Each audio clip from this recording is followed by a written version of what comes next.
네, YTN 뉴스라이더 시작합니다. 월요일 아침 출근길 반짝 강추위가 찾아왔습니다.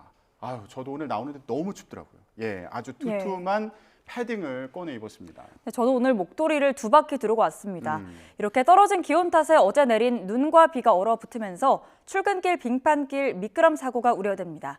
기상캐스터 연결해서 자세한 날씨 알아보도록 하겠습니다. 신미림 캐스터.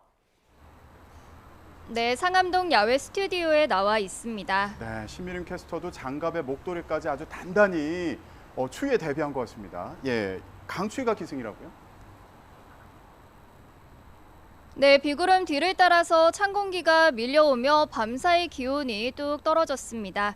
현재 서울 기온은 영하 6.5도로 어제 같은 시각보다 4도가량 낮은 상태이고요. 찬바람에 체감 온도는 무려 영하 11도 선까지 곤두박질했습니다. 한낮에도 찬바람이 불며 종일 추울 것으로 예상되는 만큼 오늘 나오실 때는 모자나 목도리, 장갑을 착용하는 등 보온에 신경 써주셔야겠습니다. 밤사이 북서쪽에서 찬 공기가 밀려오며 기온이 큰 폭으로 떨어졌습니다. 경기 북동부와 강원도에는 한파주의보가 내려진 가운데 현재 서울 기온은 영하 6.5도, 대관령은 영하 14.1도까지 내려갔습니다. 강추위 속에 어제 내린 비나 눈이 얼어붙어 도로가 미끄러운 곳이 많으니까요. 빙판길 미끄럼 사고에도 주의하셔야겠습니다. 한낮에도 찬바람이 강하게 불며 체감 온도를 낮추겠습니다. 오늘 서울 낮 기온은 1도, 춘천은 3도, 대전은 4도로 예상되고 있습니다.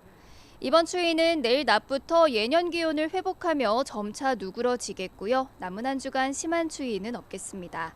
다만 주 후반에는 영동과 남부지방에 비나 눈이 내릴 전망입니다. 오늘 아침까지 강원과 경북 내륙을 중심으로는 짙은 안개가 끼겠습니다. 가시거리도 짧고 도로가 많이 미끄러운 만큼 출근길 교통안전에 주의하셔야겠습니다. 지금까지 YTN 신미림입니다.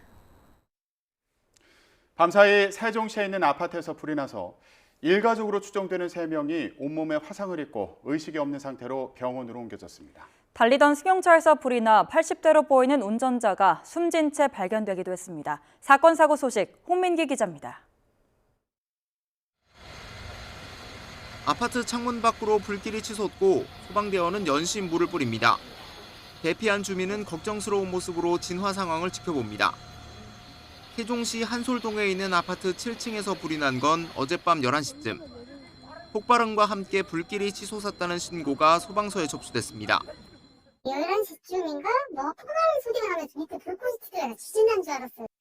소방은 대원 60여 명과 장비 20여 대를 동원해 진화에 나섰고 불이 난 집 안에서 40대 남녀와 10대 여학생을 구조했습니다. 일가족으로 추정되는 이들은 온몸에 화상을 입고 의식을 잃은 상태로 발견돼 병원으로 옮겨져 치료를 받고 있습니다. 소방은 1시간여 만에 불을 완전히 끄고 화재 원인을 파악하고 있습니다. 경찰은 병원으로 옮겨진 이들의 신원 파악과 함께 방화 가능성 여부도 조사하고 있습니다. 목조 주택 지붕이 까맣게 탄 채 앙상한 뼈대만 남았습니다. 어제 오후 5시 50분쯤 서울 경동시장 골목에 있는 1층짜리 단독주택에서 불이 났습니다. 다친 사람은 없었지만 불길과 연기가 근처 식당 2곳으로 번지면서 소방 추산 800여만 원 피해가 났습니다. 경찰과 소방은 주택 배전반에서 불이 시작된 것으로 보고 화재 원인을 조사하고 있습니다. 어제 저녁 7시 40분쯤에는 충남 당진시 시곡동 도로를 달리던 승용차에서 불이 나 중앙분리대를 들이받았습니다. 운전석에서는 80대로 추정되는 남성이 숨진 채 발견돼 경찰이 사망 원인을 조사하고 있습니다. YTN 홍민기입니다. 북한이 새해 들어 처음으로 탄도미사일을 발사했습니다. 어제 오후 동해상으로 중거리 탄도미사일 한 발을 발사했는데요. 기습 발사가 가능한 고체 연료 기반의 신형 미사일일 가능성이 커서 북한의 중장거리 탄도미사일 개발이 막바지에 이른 게 아니냐는 분석이 나오고 있습니다. 김문경 기자가 보도합니다. 휴일 오후 2시 55분쯤 북한이 평양 일대에서 동해상으로 쏜 중거리 탄도미사일 한 발이 약 1000km를 날아 동해상에 떨어졌습니다. 북한의 탄도미사일 발사는 새해 들어 처음인데 고체연료 기반의 신형일 가능성에 관심이 집중됩니다. 북한은 지난해 11월 신형 중거리 탄도미사일용 대출력 고체연료 엔진을 개발했다고 밝혔는데 신원식 국방장관도 최근 신형 중거리 탄도미사일 발사 가능성을 언급했습니다. 고체 연료 기반의 미사일은 연료를 주입하지 않아도 돼 발사 시간이 단축되고 장소에 구애받지 않아 기습 발사가 가능한 것이 특징입니다. 이번에 고체 연료 기반의 중거리 탄도미사일 시험 발사까지 성공했다면 고체 연료를 사용하는 대륙간 탄도미사일 ICBM 화성 18형과 함께 중장거리 미사일 개발도 막바지에 이른 것으로 평가됩니다. 특히 미국 본토를 겨냥하는 ICBM과는 달리 최대 사거리 5,000km 안팎의 중거리 탄도미사일은 유사시 유엔사 후방기지와 일본, 한반도 작전 환경에 실질적인 위협이 될 수 있습니다. 고체 추진 중거리 탄도미사일 개발은 유사시 괌을 포함하여 유엔사 후방기지, 주일 미군 기지에 대한 타격, 미 증원 전력 및 유엔사 전력의 한반도 지원을 차단하기 위한 타격 능력 확보의 조치로 판단하고 있고, 북한 김정은 위원장은 지난해 말 노동당 전원회의를 마무리하면서 1년 안에 국방력 강화 5개년 계획에 실천적 담보를 확보할 것을 지시했습니다. 이에 따라 이번 미사일 발사를 시작으로 국방력 강화를 위한 각종 도발을 이어갈 것으로 관측됩니다. YTN 김문경입니다. 여야는 북한이 올해 들어 처음 동해상으로 탄도미사일을 발사한 것을 강한 목소리로 일제히 규탄했습니다. 국민의힘 윤희석 선임 대변인은 논평을 통해 북한은 계속된 도발과 저급한 책략으로 혼란을 유도하고 평화를 위협할 수 있다는 망상에서 당장 깨어나야 한다며 이후에 발생하는 모든 사태의 책임은 북한에 있다고 경고했습니다. 더불어민주당 권칠승 수석 대변인은 동해를 사격장으로 삼은 북한의 미사일 도발은 어떤 이유에서도 용납될 수 없다면서도 윤석열 정부가 힘에 의한 평화를 주장하며 불안한 평화가 이어지도록 하고 있다고 비판했습니다. 이런 가운데 북한은 러시아와 밀착하는 모습을 보이고 있는데요. 북한 조선중앙통신은 최선희 외무상을 단장으로 하는 북한 정부 대표단이 러시아 방문을 위해서 어제 평양에서 출발했다고 보도했습니다. 네, 통신은 박철준 외무성 부상과 북한 주재 러시아 대사관의 블라디미르 토페아 임시 대리대사, 발레리 이사옌코 무관이 평양 국제 비행장에서 최 외무상을 환송했다고 전했습니다. 최 외무상의 러시아 방문은 지난해 10월 북한을 찾은 세르게이 라브로프 러시아 외무장관의 초청으로 이루어졌는데요. 최 외무상은 오늘부터 모레까지 러시아에 머물며 북러 외무장관 회담을 열 것으로 보입니다. 네, 최선희 외무상은 오늘부터 모레까지 러시아에 머무는데요. 그 배경에 관심이 쏠리고 있습니다. 네, 지난해 9월 북러 정상회담 이후에 양국의 협력이 강화되는 가운데 이번 최 외무상의 러시아 방문을 계기로 양국이 추가 무기 거래를 논의할 가능성이 있습니다. 최두희 기자가 보도합니다. 북한 조선중앙통신은 최선희 외무상이 오는 17일까지 2박 3일간 러시아를 공식 방문한다고 밝혔습니다. 지난해 10월 세르게이 라브로프 러시아 외무장관이 평양을 방문한 데 대한 답방 차원입니다. 공동의 노력으로 모든 방면에서 쌍무적 연계를 계획적으로 확대해 나가는 것을 비롯하여 호상 관심사로 되는 중요한 문제들에 대한 허심탄회한 의견이 교환됐으며 교내 일치를 보았습니다. 최선희 외무상이 지난해 외무상에 임명된 이후 첫 단독 해외 방문지로 러시아를 택한 만큼 올해에도 변함없이 북러 양국 간 협력 강화 의지를 내비친 것으로 풀이됩니다. 북한의 고위급 인사가 새해를 맞아 혈맹인 중국보다 러시아를 먼저 방문한다는 점에도 주목해야 합니다. 최선희가 먼저 러시아를 간다라는 것은 북중 관계에도 일종의 틈이 보인다라고 해석할 여지가 있는 것이죠. 중국한테 뭔가 자신들이 원하는 것을 더 받아내려고 하는 이른바 중국과 러시아에서 사이에서 시계추 외교를 하고 있다. 최 외무상은 방러 기간 북러 외무장관 회담을 가질 것으로 보이는데 이 자리에선 양국이 추가 무기 거래를 논의할 것으로 보입니다. 앞서 미국은 북한이 우크라이나 전쟁을 치르는 러시아에 탄도 미사일 등 각종 무기를 제공하고 있다고 주장했지만 On January 6th, since then, Russian forces again launched multiple North Korean ballistic missiles into Ukraine. We're still assessing the impacts of these strikes, but we can confirm that at least one of them landed in Kharkiv. 북러 양국은 이를 부인하고 있는 상황입니다. 블라디미르 푸틴 러시아 대통령이 지난해 9월 북러 정상회담에서 김정은 국무위원장의 방북 요청을 수락한 만큼 최 외무상이 푸틴 대통령을 만나 방북 시기를 논의할 가능성도 있습니다. 이와 함께 러시아 연해주 지역 단체 관광객이 다음 달 북한을 방문할 예정인 가운데 양국 간 관광 확대와 같은 경제 협력 방안이 테이블 위에 오를 수도 있다는 관측입니다. YTN 휴두입니다. 지난 주말 타이완 총통 선거 결과에 대한 관심도 높았는데요. 표심은 또다시 반중 독립 노선을 선택했습니다. 타이완 해협에 또다시 경랑이 예상되는 가운데 11월 미국 대선이 최대 분수령이 될 전망입니다. 베이징에서 강정규 특파원이 보도합니다.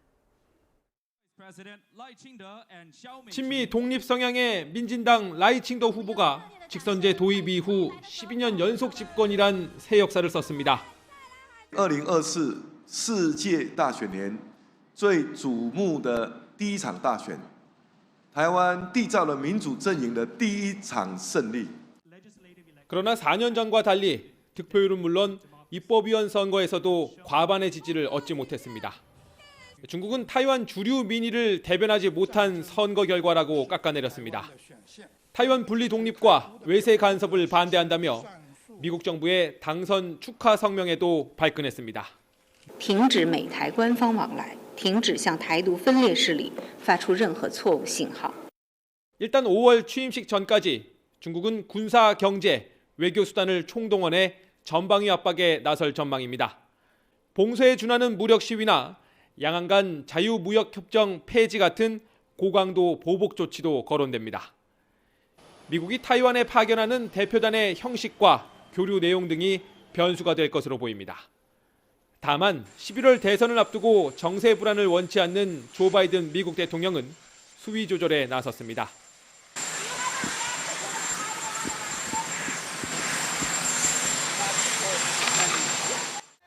재선에 도전하는 트럼프 전 대통령은 타이완 방어 공약을 두고 바보짓이라고 말했던 인물입니다. 그래서 중국이 극단적 대결을 피하며 판세를 지켜볼 거란 분석과 함께 더 큰 경랑이 몰아칠 수 있다는 관측이 엇갈리고 있습니다. 베이징에서 YTN 강정규입니다. 타이완 총통 선거에서 친미 독립 성향의 민주진보당 라이칭더 후보가 승리한 이튿날인 현지 시간 14일 미국 대표단이 타이완을 방문한다고 로이터 통신이 보도했습니다. 선거 후 회담을 위해 조 바이든 미국 대통령이 보내는 이들 대표단은 타이완의 여러 주요 지도자들과 만날 예정인데요. 네, 중국의 타이완 담당 기구인 국무원 타이완 사무판공실의 천빈화 대변인은 이번 선거에 대해 타이완의 주류 민의를 대변하는 것이 아니고 중국과 타이완의 통일은 필연적이라는 입장을 발표했습니다. 미국 대선의 첫 관문인 아이오와 코커스가 하루 앞으로 다가온 가운데 당원대회 역사상 가장 추울 것으로 보이는 날씨가 최대 변수로 떠올랐습니다. 최악의 북극 한파가 투표율에 영향을 미칠 것으로 보여서 트럼프와 나머지 후보들 간의 명함이 엇갈릴 전망입니다. 아이오와 현지에서 권준기 특파원이 보도합니다. 지금 아이오와는 영하 27도, 현지 언론은 생명을 위협할 정도의 추위라고 표현하고 있습니다. 그런데도 트럼프 유세장 앞에는 이렇게 지지자들이 긴 줄을 늘어서고 있습니다. 유세장을 가득 메운 지지자들은 행사 시작 2시간 만에 등장한 트럼프에게 뜨거운 환호를 보냅니다. 트럼프는 북극 한파에도 빼곡히 들어찬 지지자들을 보며 흡족해했습니다. You have to see what's outside. We have a lot of people here. If this is any indication, the storm has had zero effect. Zero. 트럼프 지지자들은 날씨가 아무리 추워도 반드시 한 표를 행사하기 위해 집을 나서겠다고 확언했습니다. Oh yeah, I'll be out to vote. He's the man. He's the one that brought this country back into shape. Because of the things he accomplished during his presidency. We had good economy. 혹한으로 막판 현장 유세가 대부분 취소된 가운데 나머지 후보들은 조급해졌습니다. 1시간 이상 소요돼 안 그래도 수고로운 코커스에 추운 날씨까지 겹쳐 득표율에 악영향을 미칠 수 있다는 우려 때문입니다. It is cold. It is really cold. But we are going to fight this until the very end. Pitch in $5, $10, $25 today and let's finish this strong. They can throw a blizzard at us and we are gonna fight. They can throw a wind chill at us and we are gonna fight. 트럼프는 가장 최근 여론조사에서도 과반 가까운 지지율을 확보한 가운데 디센티스와 헤일리가 2위를 놓고 접전을 벌이고 있습니다. 첫 경선부터 1위가 뒤바뀌진 않겠지만 적어도 추격의 발판을 마련하기 위해선 2위 자리가 절실한 상황. 일각에서는 1위가 확실한 트럼프보다 2위 경쟁이 치열한 나머지 후보의 지지자들이 더 적극적으로 투표장에 향할 거란 전망도 내놓고 있습니다. 일기예보는 코커스 당일 기온이 영하 30도까지 내려갈 것으로 관측하고 있습니다. 코커스 역사상 가장 추운 날씨가 공화당 첫 경선 결과에 어떤 영향을 미칠지 주목되고 있습니다. 아이오와 디모인에서 YTN 권윤규입니다.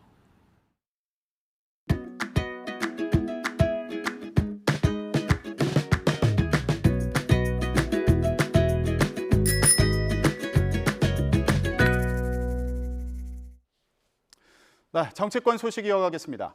더불어민주당이 이재명 대표 피습 사건을 두고 이낙연 전 대표의 지지자가 이 대표를 원색적으로 비난한 것과 관련해서 이 전 대표와 경찰을 동시에 비판했습니다.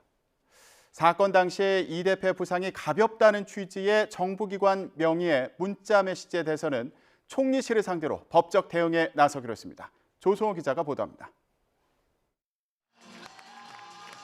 문제의 발언은 이낙연 전 대표의 민주당 탈당을 기념하는 행사에서 이 전 대표 지지자가 이재명 대표를 비판하는 과정에서 나왔습니다. 목에 칼빵을 맞았는데 지지율이 떨어지는 경우는 처음 본 것 같아요. 이재명 당대표님의 주요 일정, 병원, 법원. 이낙연 전 대표가 대단히 잘못된 일이라며 곧장 사과했지만 민주당은 이 전 대표 비판을 멈추지 않았습니다. 전과자 발언으로 역풍을 맞은 지 얼마 지나지 않아 지지자의 반인륜적 막말로 다시 설화에 휘말렸던 겁니다. 잃어버린 정신과 가치를 복원해 실현하겠다고 말하며 공식적으로 나서는 첫걸음부터 막말과 저품격이라니 실망과 우려가 큽니다. 동시에 근본적인 책임은 사건을 축소 왜곡하고 숨긴 경찰에 있다고 화살을 돌렸습니다. 당 대책위 차원에선 이 대표 부상이 1cm 열상으로 가벼워 보인다는 대테러 종합상황실명이 문자 메시지를 문제 삼아 총리실을 고발하기로 했습니다. 누가 발송을 지시를 했고 그 문자의 작성 경위는 무엇이고 그 문자가 어느 정도 유포를 하였는지 이 부분에 대해서 명명백백한 진상규명을 요구합니다.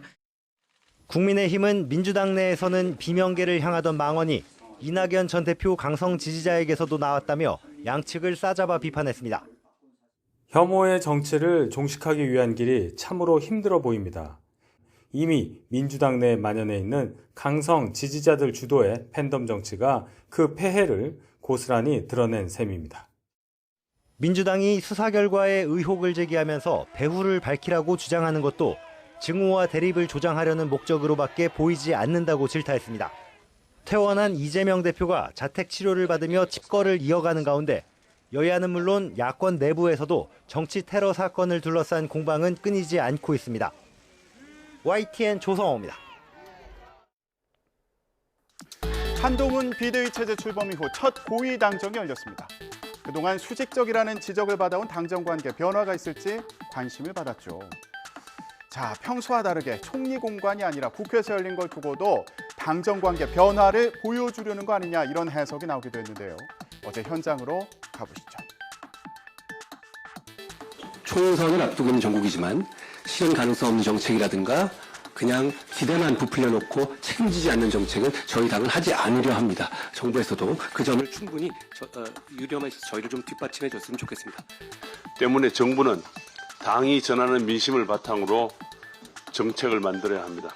당이 앞에서 이끌고 정부가 이를 실효적 정책으로 뒷받침해 나가도록 하겠습니다. 한 위원장은 정부에 대학 등록금 부담을 완화할 대책을 요청하기도 했는데요. 사전에 논의가 없었던 깜짝 제안이었다고 합니다. 이에 따라서 조만간 당정회의를 거쳐서 구체적인 대책이 나올 것으로 보입니다. 자, 이런 맥락일까요? 한 위원장은 당은 민심의 바탕을 둔 박력 있는 정책을 내고 정부는 정교하게 실현해가며 협력할 거라고 거듭 강조했습니다. 당은 조금 더 날것의 민심을 접하기가 좋은 곳입니다. 그렇지만 정부처럼 아주 정교한 이 정책을 운영해온 자산이 있지는 않죠. 차이는 있습니다. 그렇지만 조금 더 박력 있는 정책을 낼 수 있는 곳입니다. 정부는 대단히 그걸 정교하게 실현할 수 있는 것이고요. 제가 늘 말씀드리는 것이 방역 있고 정교한 정책이 국민의 지지와 이해를 만날 때 전 나라가 발전한다고 생각하거든요. 그 조화를 이루기 위해서는 당 정이 각각 할 일들이 있고 그 점에 대해서 협업을 해야 한다고 생각합니다. 요즘 방방곡곡을 다니는 한동훈 비대위원장, 어제는 충남 예산을 찾았습니다.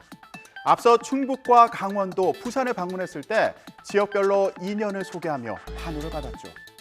그러다 보니 팔도 사나이다 이런 말까지 나왔는데요. 충남과는 무슨 인연이 있을까요? 들어보시죠. 저는 어릴 적에 충청인으로 살았습니다. 제 인성이나 제 태도나 제 예의나 이런 부분들은 모두 충청인의 마음으로부터 배운 겁니다. 우리 당은 충남인들의 마음을 얻고 싶습니다. 충남은 늘 대한민국 전체의 생각을 좌우해온 스윙보트였습니다. 충남인의 마음을 얻는 것은 곧 대한민국의 마음을 얻는 것입니다. 주말 사이 제3지대 움직임도 바빴습니다. 이낙연 전 민주당 대표와 이준석 전 국민의힘 대표, 그리고 지난주 민주당을 탈당한 김종민 의원이 한자리에 모였습니다. 김종민, 이원욱, 조홍천 의원의 미래대연합 창당대회를 앞두고 만난 겁니다. 세 사람은 제3지대 연대 필요성에 공감했다고 하는데요. 이낙연 전 대표와 이준석 전 대표가 서로를 견제한다는 분석에 대해서는 이런 답변이 나왔네요. 이심? 이심이다? 네, 무슨 말일까요? 직접 들어보시죠. 이심전심이라는 게 있잖아요. 그 말로 우리가 언제 어떻게 하자 뭐 이렇게 얘기한 건 아무것도 없습니다. 근데 이심전심이 확실하게 느껴지는, 내가 두 분한테 이심이네. 하여간 그러니까 이심전심이 확실하게 느껴지는 그런 미팅이었다, 이렇게 말씀을. 미래대연합 창당대회는 새로운 선택의 금태섭 대표, 또 한국의 희망 양향자 대표도 참석해서 제3지대 빅텐트론에 힘을 실었습니다. 윤석열 정부를 지키겠다. 이재명을 지키겠다. 누구를 지키겠다. 국민을 지키고 민생을 지키는 정치가 아닌 특정인을 지키는 그런 정치랍니다. 요즘은 이제 아예 선거 때부터 누구를 지키겠다. 그거를 자기 선거 공고에다 찍는 이런 뻔뻔함까지 드러내고 있습니다. 이게 왜 이런 일들이 일어나느냐. 양당 기득권 정치 때문에 대한민국 정치판에 경쟁이 사라졌습니다. 그래서 저희는 양당 기득권 정치를 타파하겠습니다. 도와주십시오. 열심히 하겠습니다. 하지만 이낙연 전 대표와 이준석 전 대표 두 사람은 빅텐트냐, 큰 집이냐 강조점이 좀 달랐는데요. 이낙연 전 대표는 폭넓은 연대를, 이준석 전 대표는 대선까지 함께할 수 있는 견고한 연대를 주장했습니다. 우리 정치가 기득권 양당의 포로에서 벗어나서 드디어 국민 앞에 들어서는 정치 해방의 날로 기록될 것이라고 저는 믿습니다. 그들과 싸우려면 우리가 먼저 뭉쳐야 합니다. 텐트 크게 쳐주십시오. 좀 추우면 어떻습니까? 네, 그 텐트에서 기꺼이 함께 밥 먹고 함께 자겠습니다. 감사합니다. 이 말이 빅텐트인지 사실 저는 텐트에 살고 싶은 생각은 없습니다. 정말 튼튼한 집을 짓는다는 생각으로 움직여야 된다. 적어도 이 큰 집에 참여하려고 하는 정파들은 국민 앞에 다음 대통령 선거 정도까지는 우선 무조건 함께 할 것을 서약한 정파 정도만 저는 함께 해야 된다. 이런 생각합니다. 이게 떴다방 같은 이미지로 비친다고 한다면은 저는 그런 결사체에는 참여하고 싶은 생각이 없습니다. 급하게 모여서 다 갈아버리면 그게 죽이지 비빔밥입니까? 그렇기 때문에 저는 죽이 아니라 선명한 비빔밥을 만들기 위해서 지금 창당 행보에 나섰다는 것을 다시 한번 천명하고 싶습니다. 이준석 전 대표는 제3지대가 총선을 위해서 잠깐 모인 것으로 비치면 신뢰받지 못할까 봐 경계하는 걸로 보이는데요. 그런 만큼 각 세력 사이 함께 추구할 가치, 최대 공약수를 찾는 게 중요하다는 거죠. 제3지대 연대 논의의 중심에 있는 이낙연 전 대표와 이준석 전 대표. 2심 2심이 될지 동상이몽이 될지 앞으로의 행보가 주목됩니다. 지금까지 전국 브리핑이었습니다.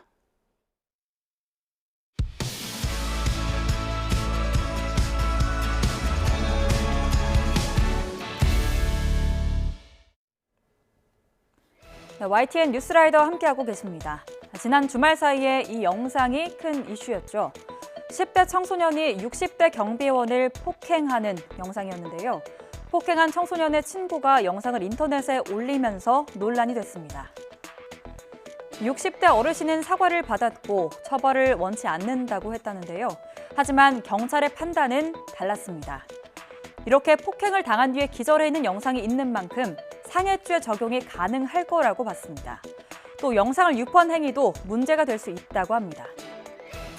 이 폭행을 한 10대 청소년은 부모님과 함께 경찰에 출석해서 반성하고 있다고 진술했습니다. 차정은 기자입니다.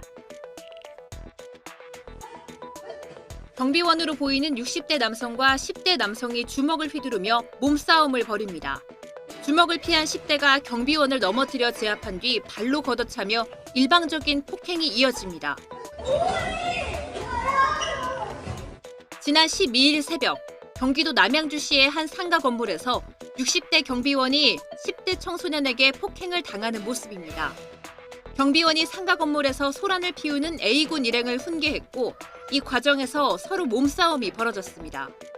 해당 영상은 SNS에 공유됐고 인터넷에서도 공분이 일자 경찰이 본격적인 수사에 돌입했습니다. 피해자 경비원은 사과를 받았고 폭행 처벌을 원치 않는다고 밝혔지만 경찰은 A군에게 상해 혐의를 적용했습니다. 영상 속 경비원이 3초가량 정신을 잃고 기절해 있던 모습을 근거로 상해죄 적용이 가능하다고 본 겁니다. 경찰은 또 무단으로 영상을 유포한 행위도 정보통신망법상 명예훼손에 해당할 수 있다고 보고 혐의 추가 여부를 검토하고 있습니다. 경찰 조사에서 부모님과 함께 출석한 A군은 자신의 행동을 뉘우치고 반성한다고 진술했습니다. 사전에 합의된 스파링 결투였다는 A군 친구의 주장도 나왔는데 경찰은 양측 진술이 서로 엇갈리는 만큼 정확한 사실관계를 조사할 방침이라고 밝혔습니다. 안정적이고 장기적인 투자다, 또 손실이 없다는 등의 광고 글입니다. 꿀 판매 사업에 투자하면 큰 수익을 낼 수 있다면서 투자자를 모은 업체 한 홈페이지 모습인데요. 자신을 한국양봉협회장이라고 소개하는 글까지 이렇게 있었지만 모두 거짓이었습니다. 꿀같이 달콤한 투자 유혹, 현실은 범행의 대상일 수 있습니다. 신귀혜 기자가 단독 취재했습니다. 선생님이라고 불리는 남성이 투자 상품을 소개하는 영상입니다. 해외 양봉 농가에서 생산하는 꿀을 국내에 들여와 수익을 얻게 해주겠다며 투자를 유도합니다. 300만 원을 1억 원까지 불린 성공담도 늘어놓습니다. 단 10분만 투자해도 인생 역전 가능합니다. 이 유튜브 채널에서 홍보한 투자업체 홈페이지입니다. 업체 대표이사가 한국양봉협회 회장으로 협회가 직접 사업을 한다고 소개하고 있습니다. 그런데 YTN 취재 결과 이상한 점이 여럿 발견됐습니다. 먼저 실제 양봉협회 홈페이지에 들어가 봤더니 완전히 다른 사람입니다. 반면 인사말은 완전히 똑같고 이력은 거의 그대로 옮겨다 놓은 수준이었습니다. 양봉협회장은 처음 듣는 얘기라면서 황당하다는 반응입니다. 상당히 충격을 받았습니다. 야, 우리한테도 드디어 이런 끔찍스러운 일이 닥치는구나. 이 업체가 협회 회장이라며 올려놓은 사진 속 인물은 누굴까? 확인해봤더니 경기 시흥시에서 행정사로 활동했던 인물입니다. 사진이 도용된 홈페이지를 발견해서요. 네, 그래요. 처음 왔어요. 실제로 수상함을 감지한 투자자도 있습니다. 유튜브 영상을 보고 100만 원을 입금한 60대 투자자는 협회 정보가 허위로 적힌 사실을 발견하고 뒤늦게 항의에 나섰습니다. 사기가 아니냐고 따져 묻자 수수료 40%를 떼겠다고 버티던 업체는 항의가 계속되자 결국 원금을 돌려줬습니다. 양봉사업 투자를 유도하는 유튜브 영상의 조회수는 일주일 만에 30만을 넘으며 관심을 끌었습니다. 경찰은 사기가 의심된다는 한국양봉협회 신고를 접수하고 해당 투자업체를 상대로 수사에 착수했습니다. 취재진은 왜 양봉협회 정보를 도용했는지 업체에 문의했지만 사이트 오류로 보인다는 짤막한 답변만 남긴 뒤 별다른 설명을 하지 않고 있습니다.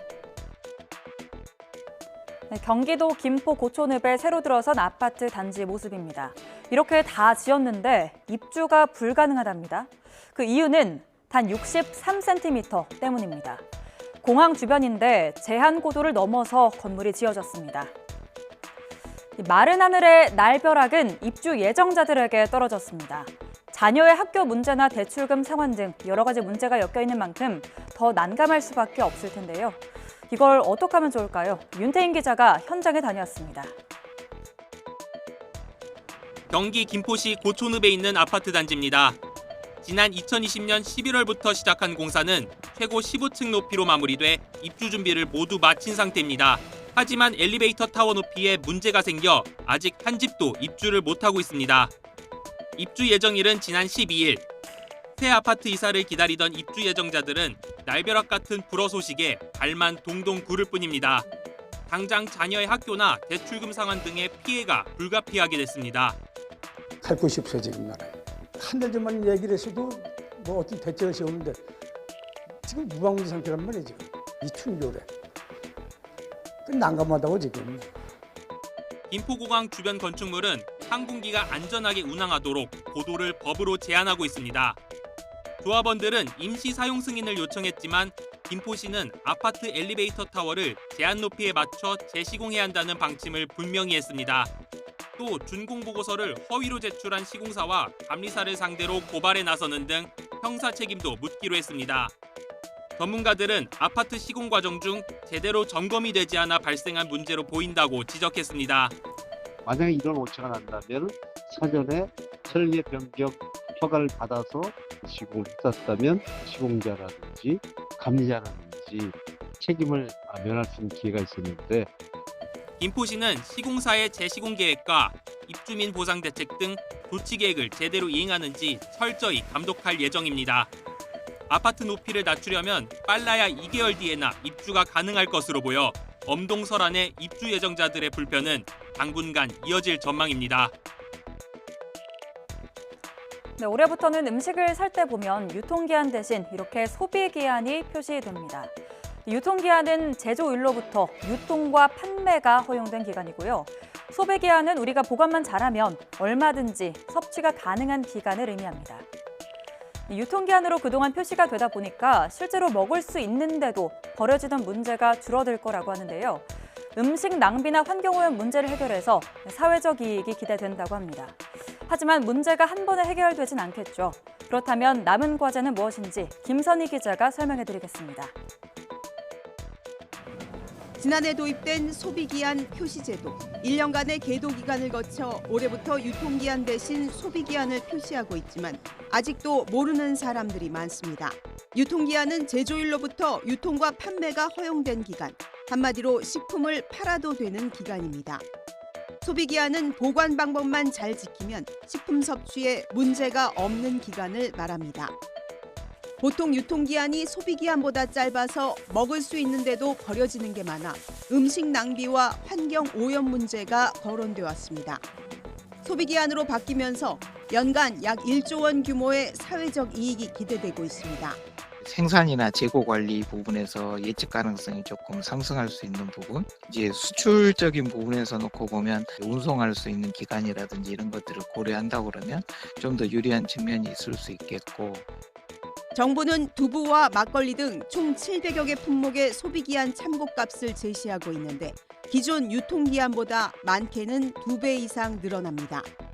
하지만 매출 상위 100대 기업 가운데 기간을 늘린 업체는 4% 수준으로 대부분 유통기한을 소비기한으로 표기만 바꿨습니다.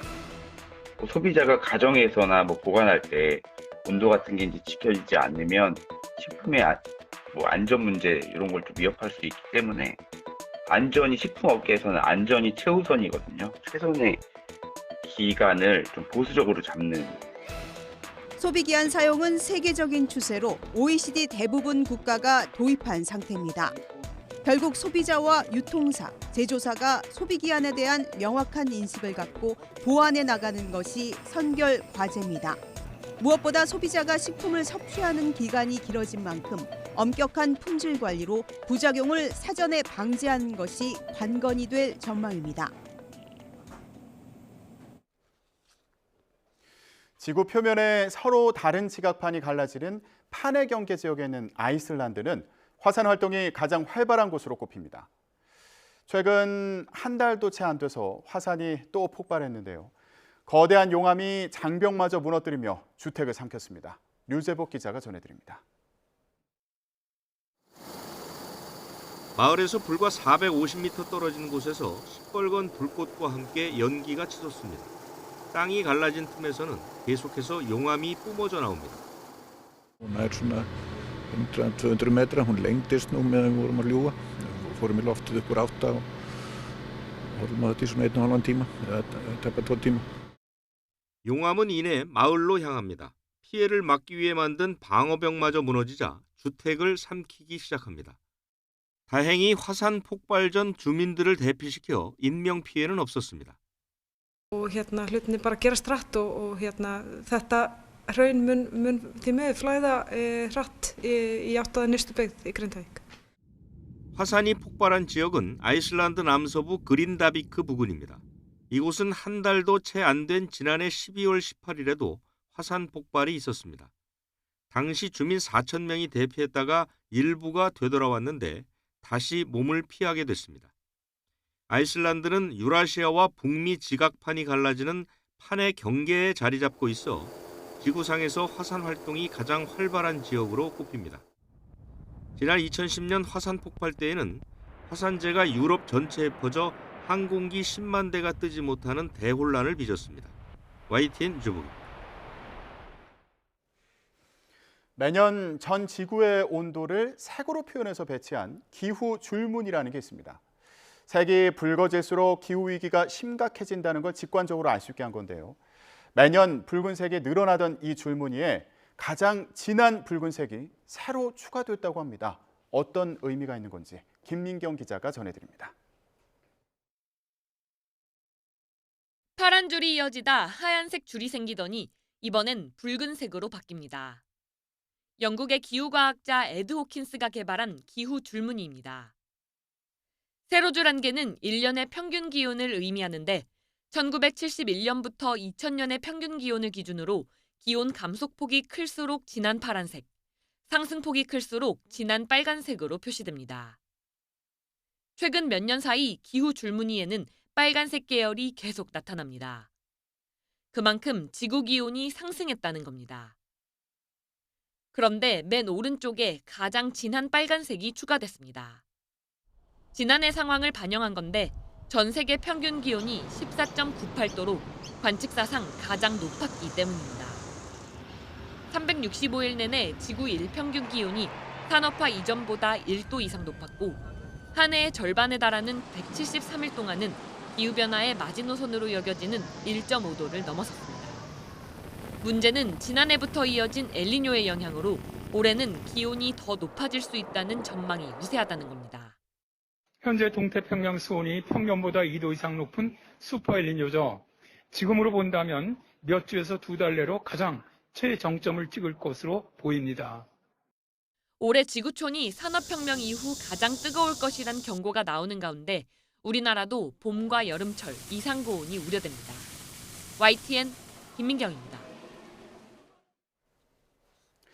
현존하는 세계 군주 가운데 가장 오래 왕위에 있던 덴마크의 여왕 마르그레테 2세가 맏아들에게 왕위를 넘기고 물러났습니다.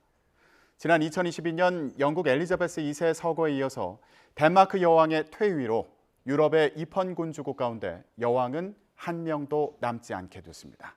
기정훈 기자가 전해드립니다. 덴마크 여왕 마르그레테 2세가 퇴위 선언문에 서명합니다. 83살의 여왕이 즉위한 지 52주년이 되는 날 왕위를 맏아들 왕세자에게 물려줬습니다. 덴마크에서 왕이 스스로 물러난 건 지난 1146년 수도원에 들어가기 위해 왕위를 포기한 에릭 3세 이후 878년 만입니다. 새로운 왕 프레데릭 10세는 별도의 대관식 없이 왕궁 앞을 메운 국민에게 인사했습니다. I dag går tronen videre. Mit håb er at blive en samlende konge af i morgen.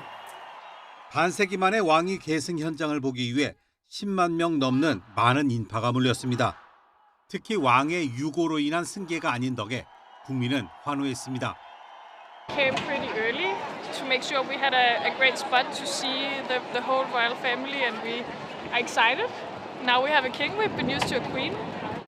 When he's interacting with the Danish people, he also seemed fairly relaxed. So I think we actually enjoy having him as a king. 퇴위한 마르그레테 2세는 덴마크 사상 유일한 여왕.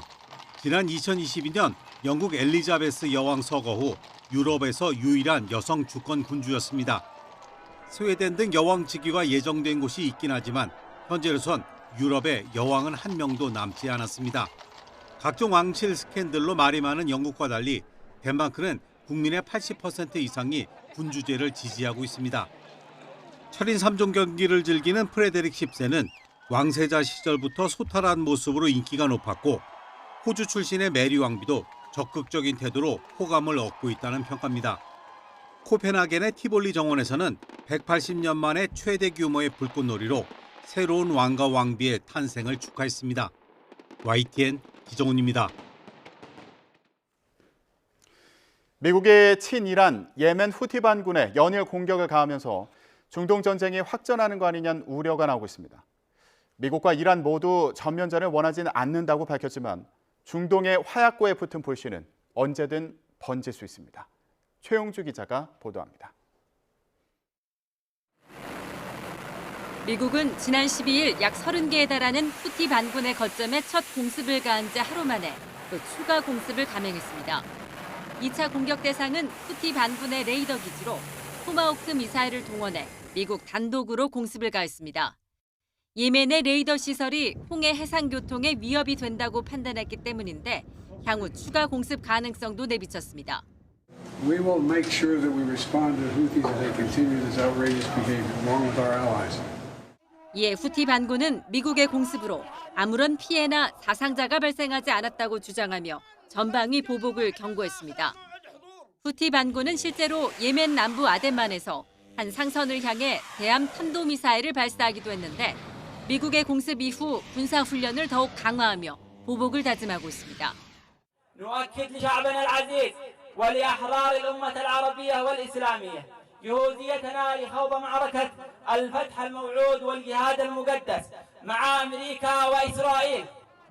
후티 반군의 돈줄을 줄기 위한 제재에도 나선 미국 정부는 후티와 이란을 도왔다는 이유로 홍콩과 아랍에미리트 기업 2곳과 선박 4척도 제재 대상에 올렸습니다.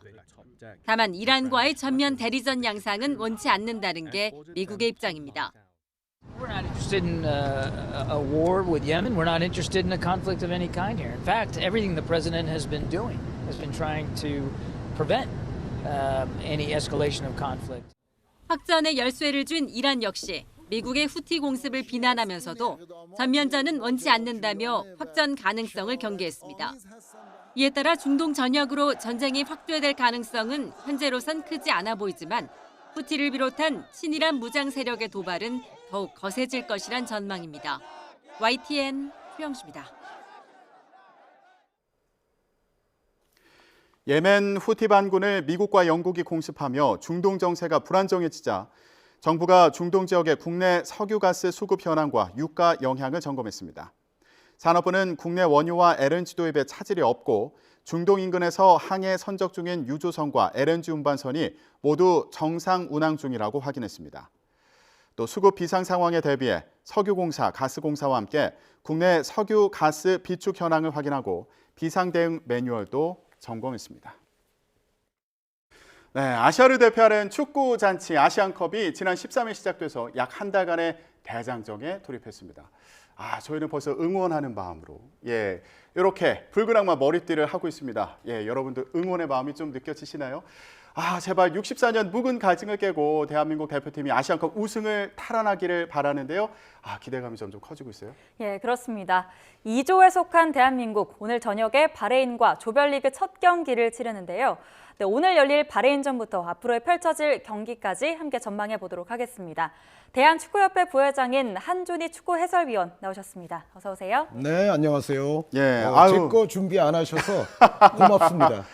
저희가 준비를 하려고 했는데 고민 많이 했습니다. 다행입니다. 못해서 너무 아쉽습니다. 예, 자 이런 응원의 마음을 담아서 앞으로 전망 좀 분석을 해보도록 하겠습니다. 자, 카타르 아시안컵.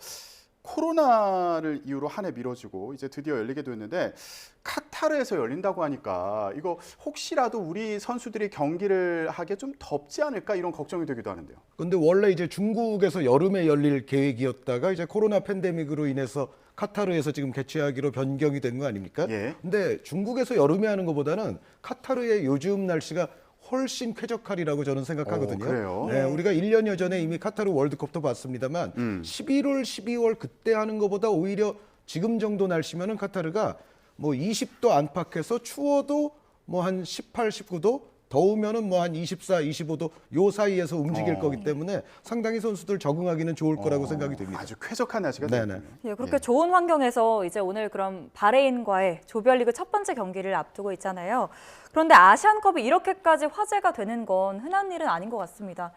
네, 우리나라 전력이 이번에 얼마나 좋길래 이렇게 흥행하는 건가요? 일단 지금 먼저 영상에서 보셨습니다마는 잉글랜드 프리미어 리그라는 세계에서 가장 지금 돈 많은 리그에서 두 자릿수 득점을 하고 있는 선수가 우리가 2명이나 있어요. 이거는 전 세계적인 기준으로 봐도 대단한 일임에 틀림이 없고 세계적인 초고함 바이에른 뮌헨에서 핵심 수비수인 김민재 선수가 또 존재하죠. 파리 생제르맹이 선택한 재능인 이강인 선수가 또 존재하고 이 선수들을 뒷받침하는 선수들이 이재성, 황인범, 조규성, 뭐 홍현석, 정우영 이런 선수들인데 모두 각각이 속한 리그와 팀에서 유익한 선수들로서 인정을 받고 있는 재능들이거든요. 그러니까 그렇게 보자면 우리 국민들이 이번에 아시안컵에 관심이 없을 수가 없습니다. 정말 이제 이른바 역대 레벨의 멤버 진용이 갖춰진 것이 틀림이 없고 그리고 이제 여태까지는 우리가 이제 월드컵은 뭐 당연히 중요한데 올림픽이나 아시안 게임처럼 이제 메달이 걸려 있는 종합 대회에 보통 관심이 많았지만은 요즘 축구 팬분들은 아시안컵이 얼마나 중요한 대회인지를 이제 잘 아시고들 계시거든요. 그러니까 유럽에는 유로, 남미에는 코파 아메리카, 아프리카에는 네이션스컵이 있지 않습니까? 아시아에는 아시안컵이 있고 이 대회를 우승해야만이 대륙의 공식적인 챔피언이 되는 겁니다. 자, 해외에서도 우리 선수들 활약에 굉장한 관심을 보이는 것 같더라고요. 중동 매체에서 손흥민 선수를 가장 주목할 선수 1위로 뽑았다고요? 손흥민 선수를 이번 대회 가장 주목할 선수 1위로 뽑지 않으면은 이상하겠죠. 그러니까 지금 아시아에 현재 좋은 선수들이 이제는 다른 나라들에도 많습니다만 그래도 아시아 모든 선수를 통틀어서 손흥민 선수는 현재 최고의 선수라고 해야 될 것 같고요. 해야만 할 것 같고 뭐 손흥민 선수뿐만 아니라 말씀드렸던 김민재 선수라든가 황희찬, 이강인 이런 선수들도 뭐 아시아에서 현재 랭킹 탑 10 하면은 우리 선수들 4명은 그냥 다 들어가야 될 것 같습니다.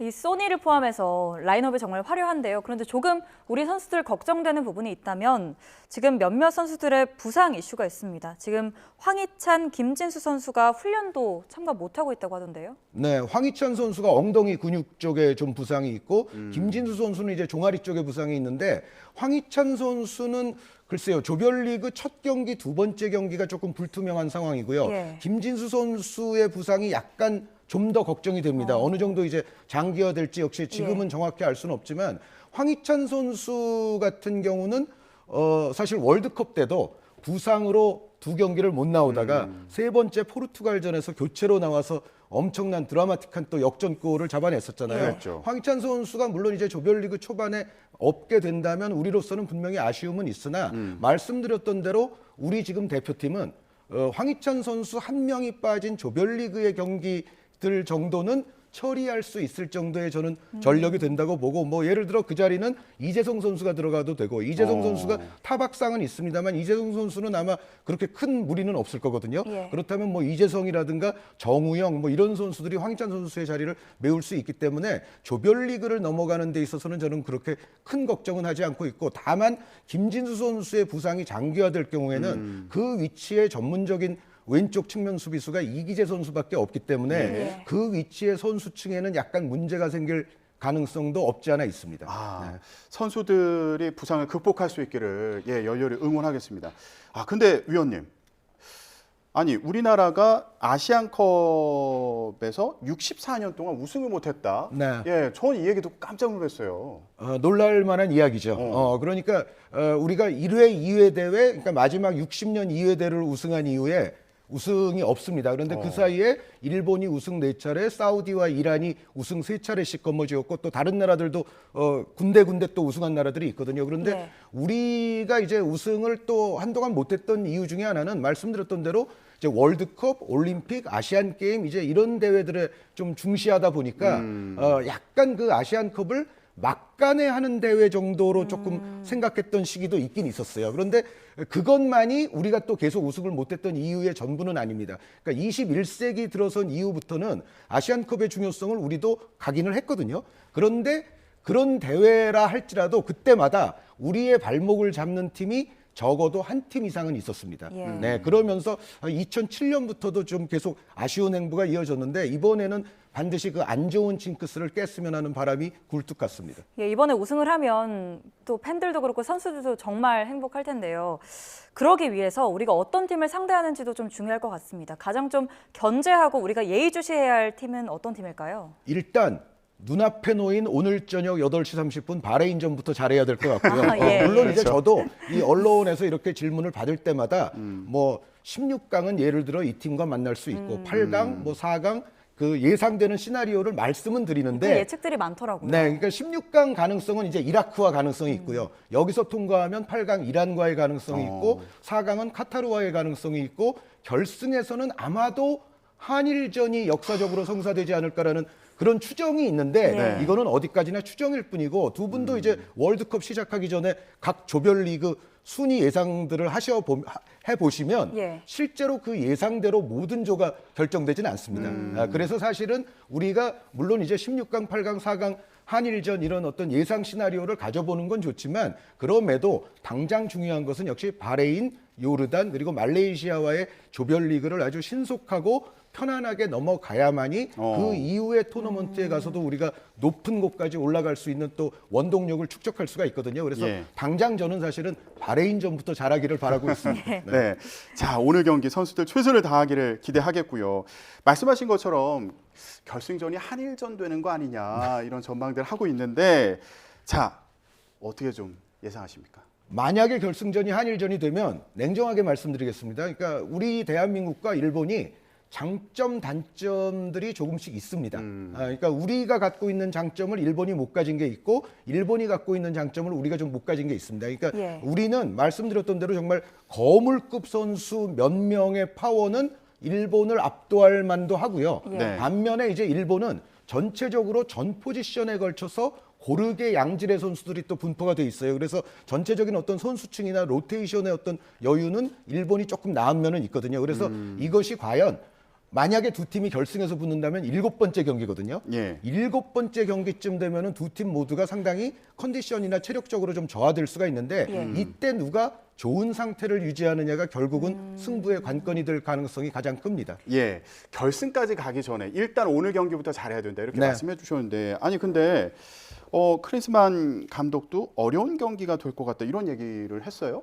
바레인이 우리를 이제 역사적으로 보면 2차례 정도 이긴 적이 있습니다. 물론 전체 기록은 우리가 이제 압도적으로 우세하기는 합니다만 2007년 아시안컵 본선과 1988년 아시안컵 예선 때 한번 바레인이 또 2차례 우리를 이긴 적이 있어서 그러니까 20년에 한 번 골 정도로는 바레인이 우리를 좀 괴롭히는 편이거든요. 그리고 지난 2019년 아시안컵 16강전에서도 우리가 바레인을 상대로 이기긴 했지만 연장전까지 가는 혈투를 치렀어요. 그래서 끈끈한 스타일의 바레인 그리고 골을 넣을 만한 선수들은 바레인에도 한두 명 포진하고 있거든요. 그러니까 적을 경시하지 말고 굉장히 신중하게 임해야만 첫 번째 경기부터 잘 넘어갈 수가 있을 겁니다. 예, 이 바레인의 수비나 역습까지도 우리가 좀 대비를 해야 될 텐데요.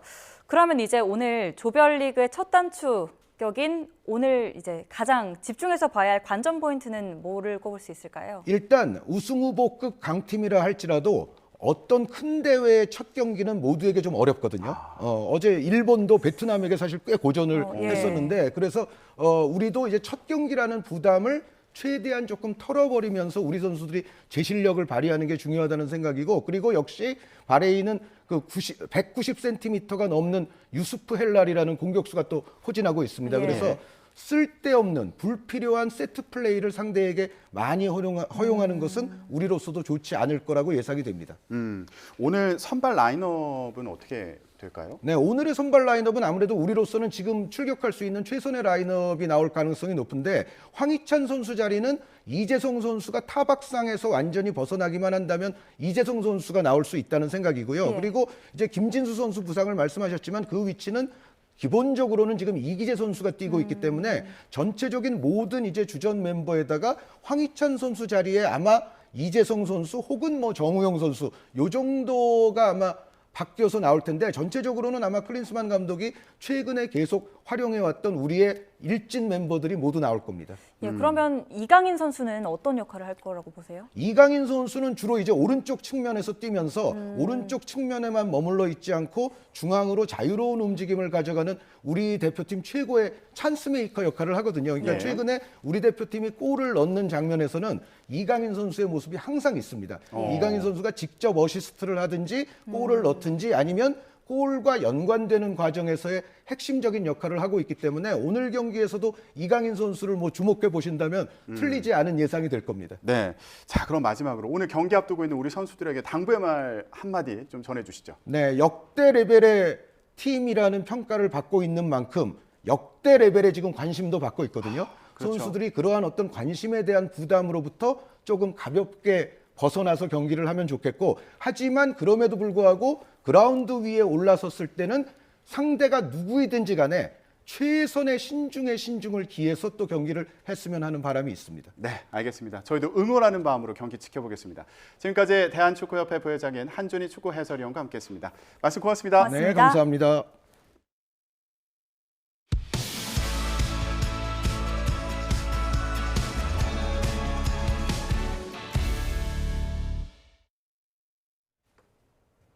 네, 이번 달부터 홍콩 H지수 연계 ELS 상품의 대규모 원금 손실이 현실화되면서 은행들의 고위험 투자 상품 판매를 제한해야 한다는 목소리가 커지고 있습니다. 앞서 DLF 사태 이후 금융소비자보호법이 시행됐지만 은행이 자신들의 실적에만 눈이 멀어 무분별하게 판매를 유인했다는 지적이 나오고 있습니다. 엄윤주 기자가 취재했습니다. 올해 상반기에만 무려 10조 원이 넘는 손실이 현실화할 예정인 홍콩 H지수 연계 ELS 상품. 가입자들이 바라는 건 크게 두 가지입니다. 원금 보상을 해달라는 것, 그리고 애초 은행이 이런 고위험 상품을 판매할 수 없도록 해달라는 겁니다.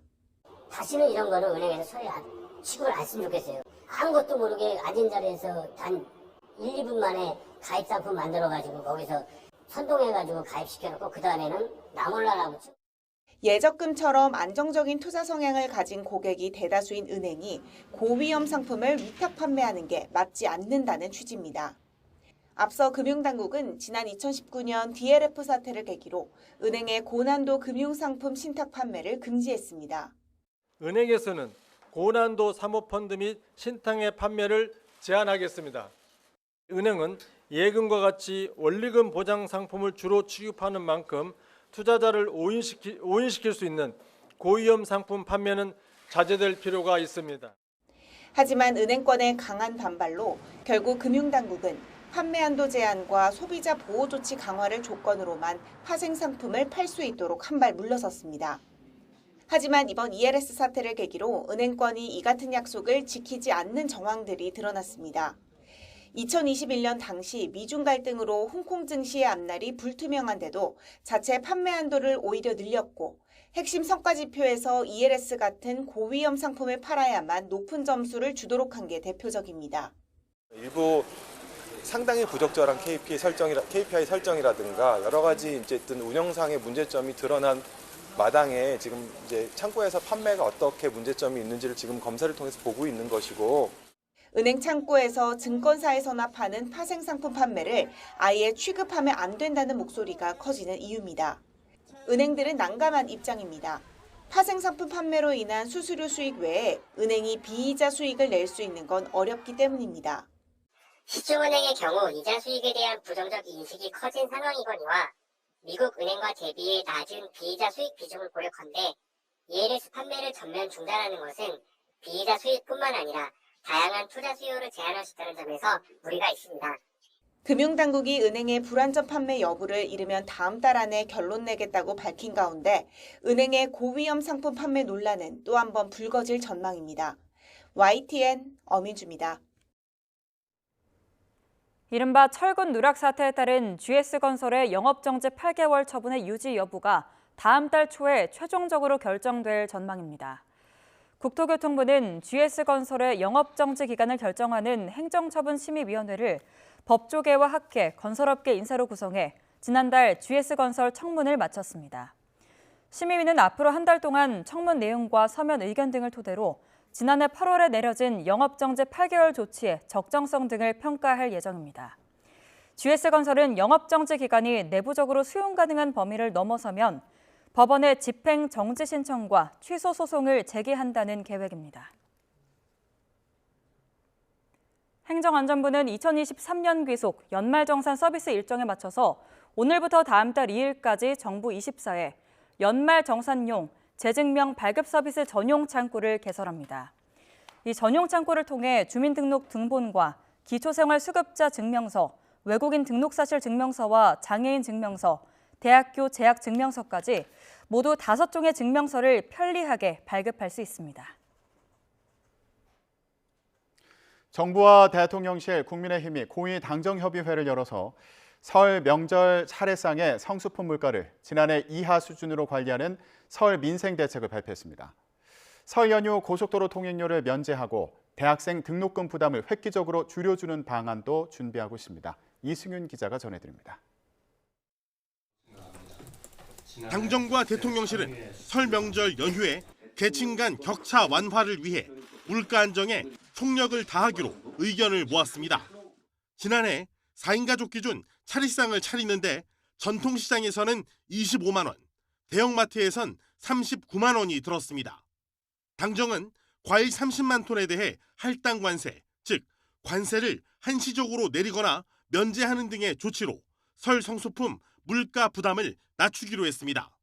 16대 성수품 집중 공급, 정부 할인 지원율 10%포인트 상향 조정 등을 통해서 설 성수품 평균 가격을 전년 수준 이하로 관리하기로 하였습니다. 정부의 할인 지원에 참여하는 전통시장도 농축산물 약 700곳, 수산물 약 1000곳으로 대폭 확대한다는 방침입니다. 또 전통시장에서 사용하는 온누리 상품권 월별 구매 한도를 월 50만 원 더 높이고 발행 규모도 1조 원 확대한다는 계획입니다. 이어 다음 달 9일부터 12일까지 설 연휴 기간 고속도로 통행료를 면제하고 KTX와 SRT의 역귀성표를 최대 30% 할인합니다. 소상공인과 중소기업의 명절 유동성 지원을 위해 39조 원 규모의 자금을 신규 공급하고 3월 말부터는 제2금융권의 이자 부담을 완화할 예정입니다. 제2금융권에서 대출을 받은 소상공인, 자영업자 약 40만 명을 대상으로 최대 150만 원 수준의 이자 부담이 경감될 수 있도록 지원하기로 하였습니다. 당정은 지난해 유예했던 취약계층 365만 가구의 전기요금 인상 부담을 늘리지 않기로 했습니다. 특히 대학생 등록금 부담을 획기적으로 낮추는 방안도 준비하기로 했습니다. YTN 이승윤입니다. YTN 뉴스라이드 함께하고 계십니다. 주말 사이 한동훈 국민의힘 비대위원장은 취임 후에 처음으로 고위 당정협의회 대비전을 치렀습니다. 제3지대 신당 창당과 빅텐트를 구상하는 핵심 인물들은 회동에 나섰는데요. 정치권 소식 이승환 전 대통령실 행정관, 여선웅 전 청와대 정책관과 얘기해 보겠습니다. 두 분 안녕하십니까? 네, 한동훈 비대위원장 취임 후 처음으로 참석한 고위당정협의회에서 뜬구름 잡는 추상적인 언어가 아니라 실제 성과를 내겠다 이렇게 강조했습니다. 자, 먼저 이승환 행정관님, 네. 한동훈 비대위원장이 주재한 첫 고위당정협의회 어떻게 평가하셨나요? 어제 뭐 한마디로 정리되죠. 당은 박력 있게, 정부는 정교하게 하겠다는 그 이야기가 네. 한동훈 위원장의 그 메시지가 이제 앞으로 이제 총선 때까지의 우리의 기조가 될 거다라고 보여지고요. 그리고 어제 이제 발표한 당정 내용들을 보면 크게 세 가지였습니다. 서민, 청년, 그리고 생활물가에 대한 부분이었는데 지금 일각에서 또 야권에서 많이 비판하는 게 한동훈 위원장 뭐 전국 순회하냐라고 했는데 그럼에도 지금 그럴 수밖에 없는 상황이거든요. 오히려 지금 이재명 대표가 전국 순회 안 하는 게 이상한 겁니다. 그 당 대표로서 모든 당의 신년 인사회를 함께 인사를 해야 되는데 그럼에도 불구하고 정책적으로 잘 준비가 되어 있다라고 하는 모습을 보여줬고요. 예. 한동훈 위원장이 취임사에서 얘기했던 것 같이 여당의 약속은 정책으로 실현해야 된다라고 하는 부분이 이제부터 보여지고 지켜질 것이라고 기대합니다. 예. 자, 당은 민심을 반영해서 적극적으로 박력 있게 정책을 내놓고 정부는 이거 정교하게 다듬어서 실행을 해달라 이렇게 당부했던 점을 좀 평가를 해주셨고요. 자, 한 위원장 어제 정부에 잘 뒷받침해달라 이렇게 얘기했더니 정부도 화답하는 모습을 보였는데 좀 어떻게 평가하셨어요? 저는 뭐 내용적으로는 총선용 빚잔치 선심 공약을 말씀했다. 빚잔치 선심 공약을 얘기했다. 네, 지금 윤석열 정부가 계속 한다는 그동안 이야기했던 게 건전재정하겠다, 세금 아끼겠다 그랬는데 총선 앞두고 그냥 아예 돈 푸는 정책 이렇게 이제 뭐 했다고 보고요. 저는 형식적으로는 굉장히 좀 문제가 있었던 그 고위당정 협의회였다 이렇게 좀 평가를 하고 싶습니다. 그러니까 이제 그 정부 측에서는 최고위 참석자가 국무총리였거든요. 그러니까 고위당정 협의회가 기존에 당이 가지고 있는 정책들을 반영시켜달라고 하는 그런 협의하는 그 회의인데 한동훈 비대위원장이 국무총리를 향해서 대학생 정책을 개발해라, 만들어달라 이렇게 사실상 뭐 지시를 한 거거든요. 이거는 고위당정 협의회가 아니라 선거대책위원회 회의였죠. 저는 민주당이 이 부분에 있어서 굉장히 세게 강하게 조금 문제 제기를 해야 된다 이렇게 좀 생각을 합니다. 이거 고위당정 아니라 총선 앞두고 선거대책위원회 회의 보는 것 같았다. 근데 언론 보도를 보니까 그리고 어제 브리핑에서도 나온 얘기였는데 이 대학생들 학비 부담 덜기 위한 정책을 내달라 당에서 이제 정부에 이렇게 요청을 했는데 이게 한동훈 비대위원장이 현장에서 한 얘기라고 하더라고요. 당정 협의 내용이나 뭐 사전 모두 발언이나 인사말에도 없던 내용이고 한동훈 위원장이 본인의 이 발언으로 직접 얘기한 부분인데요. 저는 그만큼이나 지금 한동훈 위원장의 이제 행보가 청년과 중도와 서민으로 가고 있다라고 보고요. 제가 그 몇 번 이야기를 했던 게 우리의 총선의 무대는 가요 무대가 아니고 뮤직뱅크다. 지금 무슨 얘기입니까? 지금까지는 이제 우리 당원들 그리고 지지자들에게 환영받고 그 결집을 확인하는 시간이었다면은 이제 중도 청년 수도권이 모여 있는 그곳에서 생방송 뮤직뱅크 같은 곳에서 20대들이 연호하는 곳에서 1위를 해야 되는 거거든요. 이제 그 행보로 전환되고 있다. 그러니까 당의 충분한 결집과 응집은 만들어냈고 그 힘을 바탕으로 수도권 중도 청년으로 들어오는 시작이 어제부터가 됐다라고 기대를 해봅니다. 지지층, 지지 세대를 확장해 가야 된다. 이런 부분 좀 지적을 해주셨는데 한동훈 비대위원장 요즘에 전국을 돌고 있거든요. 어제 고위 당정회의 마친 뒤에는 국민의힘 충남도당 신년 인사회에 참석을 했습니다. 그런데 이 자리에서 민주당을 향해서 특권 포기와 세비 반납에 대해서 응답하라 이렇게 압박했습니다. 들어보겠습니다. 국민의 뜻을 받들어서 깨끗한 정치를 하겠다면 제가 말씀드린 이 두 가지 반대할 이유가 있습니까? 죄 안 지으면 되는 겁니다. 우리 국민들과 똑같은 대접을 사법 시스템에서 받으면 되는 겁니다. 다시 한번 공식적으로 묻습니다. 이 두 가지 받을 겁니까? 안 받을 겁니까? 제가 두 개를 말씀드렸는데요. 앞으로 셋째, 넷째 이 정치개혁 시리즈를 계속 말씀드리겠습니다. 더불어민주당은 이미 지난 대선 공약으로 국회의원 특권 내려놓기를 약속하고 21대 국회 개원 초기에 국회의원이 구속되는 경우에는 그 기간만큼 수당, 입법활동비, 특별활동비, 입법 및 정책 개발비 등이 지급되지 않도록 하는 법안을 발의한 바 있습니다. 국민의 눈높이에 맞춘 대선 공약과 관련 입법으로 특권 내려놓기에 동의하고 있는데 한동훈 비대위원장은 도대체 무엇을 답하라는 것입니까? 더불어민주당이야말로 한동훈 비대위원장에게 답을 요구합니다. 윤석열 대통령이 서울중앙지검장 시절에 사용된 2억 5,500만 원의 특수활동비 사용처와 검찰의 특활비, 무단 폐기, 부정사용, 부실 공개 혐의에 대해 공개하게 하십시오. 네. 자, 한 위원장이 최근에 강조하고 있는 정치개혁 내용입니다.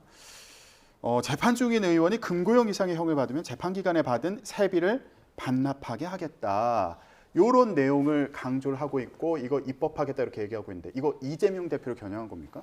네, 그렇다고 봐야죠. 이재명 대표와 민주당 전체를 겨냥한 거고 지금 한동훈 위원장이 정치개혁 아젠다 2개를 냈거든요. 불체포 특권 포기하고 그리고 금고용 이상시 세비 반납. 저도 이 2가지 내용에 대해서 즉각적으로 동참하고 함께 선언을 했습니다. 지금 대통령실 출신 출마자들 중심으로 해서 이런 제안들이 나오자마자 즉각적 반응을 하고 있는데 민주당은 이 부분에 대해서 다른 거 얘기할 필요도 없습니다. 그 이재명 후보가 대선 당시에 얘기했던 불체포 특권 포기 지금까지 안 지키고 있지 않습니까? 그럼에도 불구하고 지금 당 대변인이 나와서 우리 법안 냈다라고 하는데 얼마나 옹색합니까? 법안 냈으면은 통과를 시켜야죠. 통과를 시키고 지켜야죠. 그런 부분에 대해서 민주당의 도덕성과 윤리성이 얼마만큼 바닥에 치고 있는지 지금 보여주고 있는 거라고 생각하고요. 그러면서 또 내는 얘기가 검찰 특활비 내라라고 하는데 더 변명할 게 없는 옹색하다. 이것밖에 드릴 말씀이 없어요. 그렇다면 우리가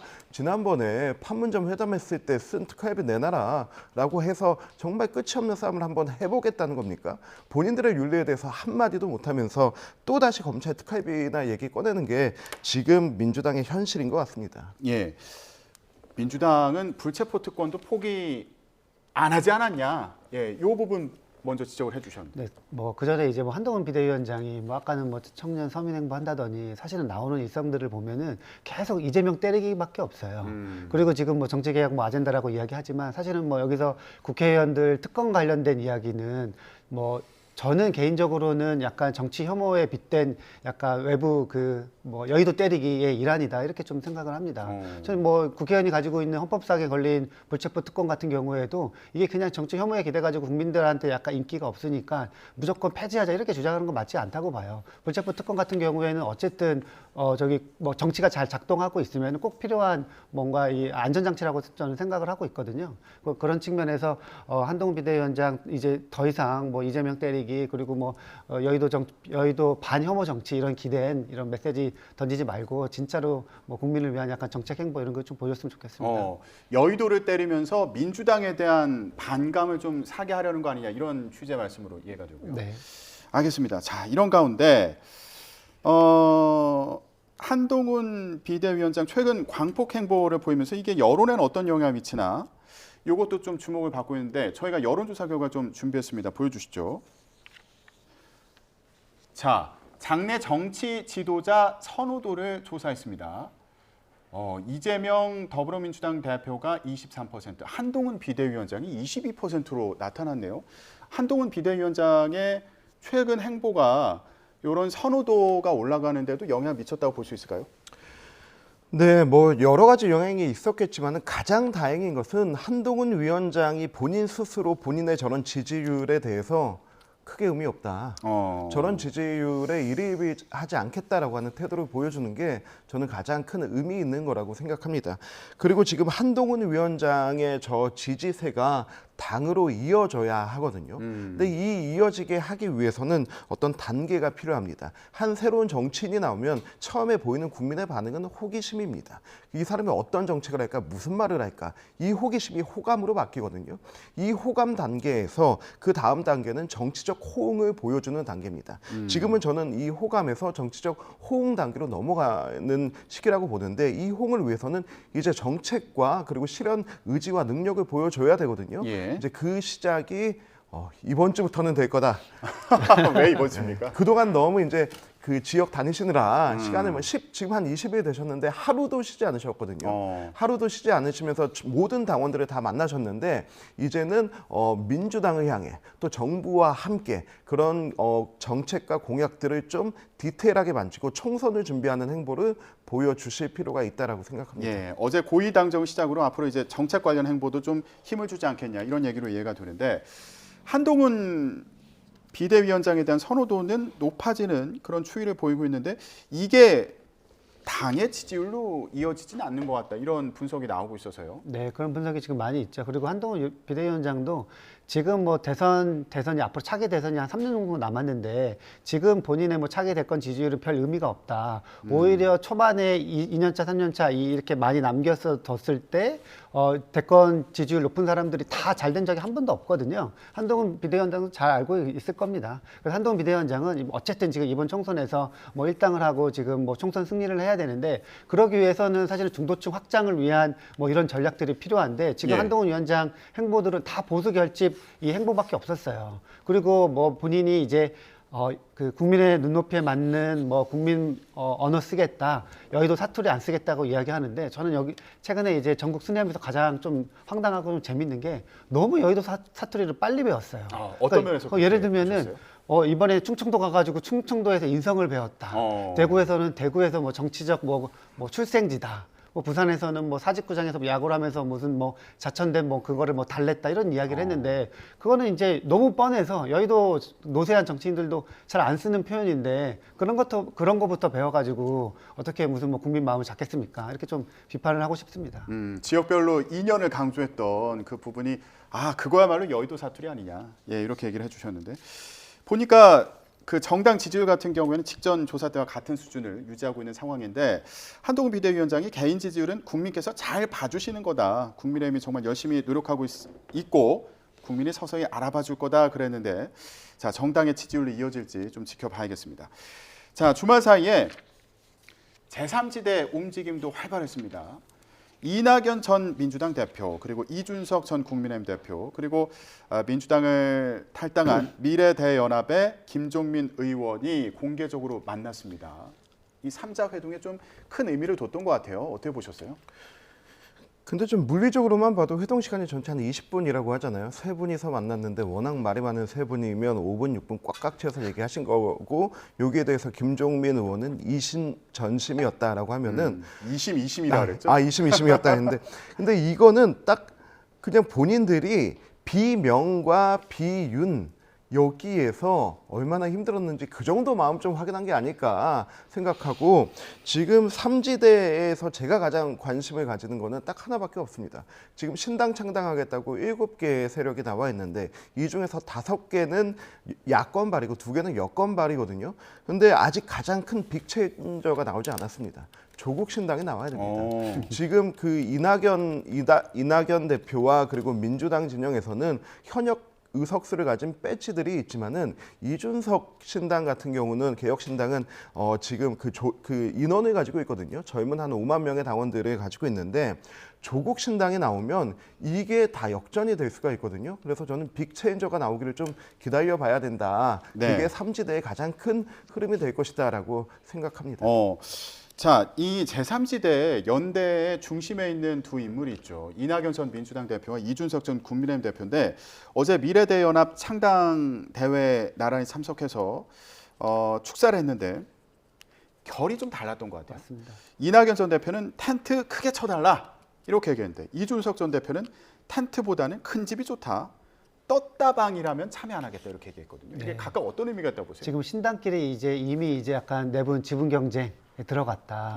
그래서 사실은 신당 창당 속도가 굉장히 빨라지고 있거든요. 이게 빨라지는 이유 중에 하나가 제가 볼 때는 어쨌든 신당을 창당하고 그 신당의 여론조사 가지고 아마 지분 그 정리가 될 것 같아요. 그래서 어느 당의 여론조사가 가장 높았냐 이거 가지고 뭐 그 지분 정리가 뭐 비례 같은 경우에도 그렇게 되기 때문에 지금 신당끼리 지금 안에서 이제 내분이 일어날 가능성이 지금 굉장히 농후하다. 지금 앵커께서 말씀하신 대로 약간 이낙연 대표는 빨리 다가가고 싶어하고 이준석 대표에는 약간 이제 거리치고 선긋는 약간 이런 모습을 보였거든요. 예. 저는 여기서 이제 그 이분들이 화학적으로 결합이 굉장히 어려울 것이다라는 것을 단적으로 보여주는 약간 사례다. 이렇게 좀 보고 있습니다. 예, 알겠습니다.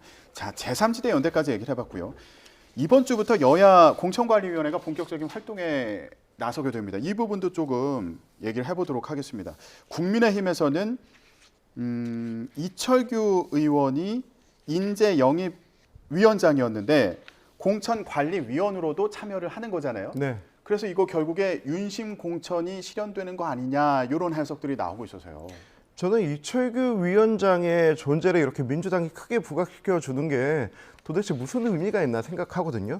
이철규 의원 같은 경우는 지난 대선 경선 당시부터 그때 조직 본부장을 맡았습니다. 그래서 어떤 조직에 누가 있는지를 가장 잘 아는 분이고, 그리고 사무총장을 영입했고 인재 영입위원장을 역임하신 분입니다. 예. 어떤 사람이 있는지 이 업무를 가장 정확히 아시는 분이에요. 그리고 우리 당에게 있어서 인재 영입과 이런 부분은 실무의 영역입니다. 하지만 반면 민주당의 경우는 얘기가 다릅니다. 지금 민주당의 인재위원장 누굽니까? 이재명 대표 아닙니까? 지난번 총선 당시는 이해찬 전 대표가 있고 그 전전에는 문재인 전 대표가 있었습니다. 권력의 상징인 거죠. 하지만 우리 당에게 있어서 인재 영입과 공천의 과정은 정말로 그냥 실무이자 총선 준비를 위한 과정으로 진행되고 있기 때문에 그렇게 큰 의미를 부여하지 않으셔도 괜찮겠다라는 말씀을 좀 드려봅니다. 예. 민주당 같은 경우에는 하위 20% 평가받은 의원들 같은 경우에는 이거 공천 심사하는 과정에서 감점을 하는 거죠. 예. 그런데 이 명단이 나왔고 그 의원들에게 불출마를 권고했다더라 이런 보도가 나와서 논란이 됐는데 지도부에서는 그런 사실 없다 이렇게 부인을 했습니다. 근데 지난 주말 사이에 보좌관들 사이에서는 요거 맞냐 틀리냐 이거 확인하느라고 굉장히 진땀을 뺐다 이런 얘기도 있더라고요. 네, 아마 거기 뭐 그 리스트는 사실이 아닐 겁니다. 왜냐하면은 지금 그 내용 같은 경우에는 뭐 당대표 사무총장 그리고 뭐 공관위원장 요 정도만 알고 있거든요. 2020년도에도 그 리스트가 센 적이 없습니다. 왜냐하면 본인이 그 통보를 받고 주변한테도 절대 이야기하지 않거든요. 그렇기 때문에 뭐 그건 약간 좀 낭설일 것으로 보여지고요. 예. 지금 민주당 같은 경우에는 뭐 국민의힘과 다르게 예비 심사 적격 심사를 하고 있거든요. 그래서 저는 민주당은 그 예비 심사 적격 그 후보 단계 등록 단계에서부터 이게 민주당 후보가 맞냐 아니냐 이런 심사를 하고 있기 때문에 뭐 약간 더 조금 내밀하게 그리고 약간 정교하게 후보 추천을 하려고 하고 있다 이렇게 좀 보시면 될 것 같습니다. 예, 알겠습니다. 자, 오늘 정치권 대담은 여기까지 하겠습니다. 그런데 시청자 여러분께 아쉬운 소식을 전해드리게 됐습니다. 이승환 전 행정관 그리고 여선웅 전 정책관 두 분이 4월 총선에 출마를 하셔서 오늘이 마지막 출연이셨습니다. 예, 앞으로는 지역에서 또 선거운동에 매진을 하시겠군요. 네. 예, 그동안 감사했습니다. 네, 고맙습니다. 네. 예. 네. 자, 아쉽지만 두 분과는 여기서 인사하고요. 다음 주에는 또 새로운 모습으로 찾아뵙겠습니다. 시청해주신 여러분 고맙습니다. 한 주의 시작부터 코끝이 시린 강추위가 찾아왔습니다. 비구름 뒤를 따라서 찬 공기가 밀려오며 밤사이 기온이 크게 떨어진 건데요.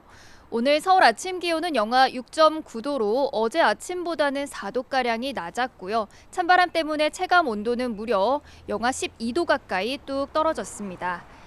한낮에도 찬바람이 불며 종일 체감온도는 영하권에 머물 것으로 보이니까요. 나오실 때는 모자나 목도리, 장갑을 착용하는 등 보온에 신경 써주셔야겠습니다. 밤사이 북서쪽에서 찬 공기가 밀려오며 기온이 큰 폭으로 떨어졌습니다. 경기 북동부와 강원도에는 한파주의보가 내려진 가운데 오늘 서울 아침 기온은 영하 6.9도, 철원은 영하 14.6도, 대관령은 영하 14.9도까지 내려갔습니다. 낮 동안에는 전국이 대체로 맑은 가운데 서울 낮 기온이 영상 1도, 대전 4도까지 오르겠지만 찬바람이 강하게 불며 체감 온도는 영하권에 머무는 곳도 많겠습니다. 이번 추위는 내일 낮부터 예년 기온을 회복하며 점차 누그러지겠고요. 남은 한 주간 심한 추위는 없겠습니다. 다만 주 후반에는 영동과 남부지방에 비나 눈이 내릴 전망입니다. 강추위 속에 어제 내린 비나 눈이 얼어붙으면서 도로가 미끄러운 곳이 많겠습니다. 운전자는 이면도로나 골목길, 또 경사로에서 천천히 서행 운전하시는 게 좋겠고요. 보행자는 미끄럼 사고에 각별히 주의하셔야겠습니다. 지금까지 YTN 신미림입니다. 월요일 뉴스라이더 여기서 마치겠습니다. 내일 뵙겠습니다. 함께해 주신 여러분 고맙습니다.